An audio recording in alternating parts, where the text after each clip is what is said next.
मैं एक जवाब ले लेता हूं, फिर आऊँगा अभय नारायण जी।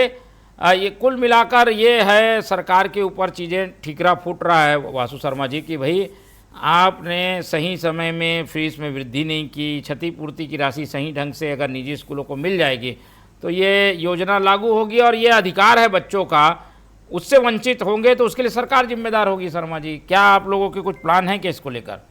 देखिए मोहन जी, सबसे पहली बात यह है राइट टू एजुकेशन कानून क्यों बनाया गया। सबसे पहले हमको यह समझना पड़ेगा राइट टू एजुकेशन कानून इसलिए बनाया गया क्योंकि गरीब घर के बच्चे जो बड़े स्कूल में नहीं पढ़ पाते हैं उसको अधिकार देने के लिए कि वो वहां पढ़ सके।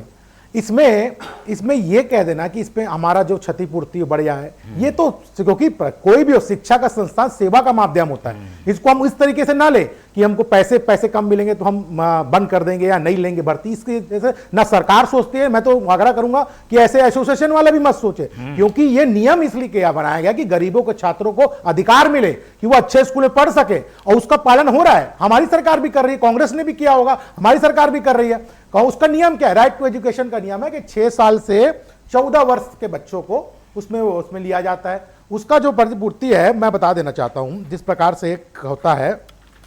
देखिए, जैसे राजू जी ने बताया कि छत्तीसगढ़ में पहली से 5वीं तक 7,000 रुपए का प्रतिपूर्ति पर स्टूडेंट, और 6वीं से 8वीं तक का। और बाकी राज्यों की भी तुलना इसलिए करूंगा क्योंकि ऐसा जनता को पता लगनी चाहिए कि कोई छत्तीसगढ़ में नहीं, बाकी स्टेटों में भी यही है। तो मध्य प्रदेश में आप देखें तो पहली से 8वीं तक 4419 रुपए है। बिहार में देखिए पहली से 8वीं तक 6559 रुपए है। झारखंड में देखिए पहली से 8वीं तक जो इनकी सरकार है कांग्रेस के साथ 5100 रुपए है। और उत्तर प्रदेश में 5400 रुपए है। कुछ जगह बड़े भी है, जैसे उड़ीसा में देखे पहली से 8वीं तक हमारी सरकार है 12,602 रुपए है। चंडीगढ़ उत्तराखंड में 16,000 रुपए, तो कुछ जगह ज्यादा भी है।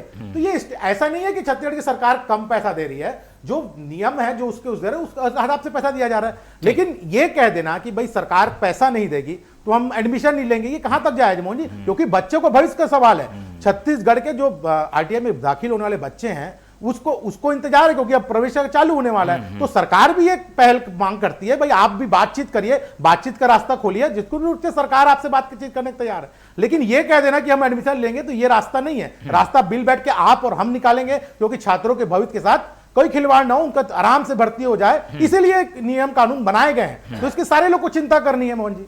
ठीक है।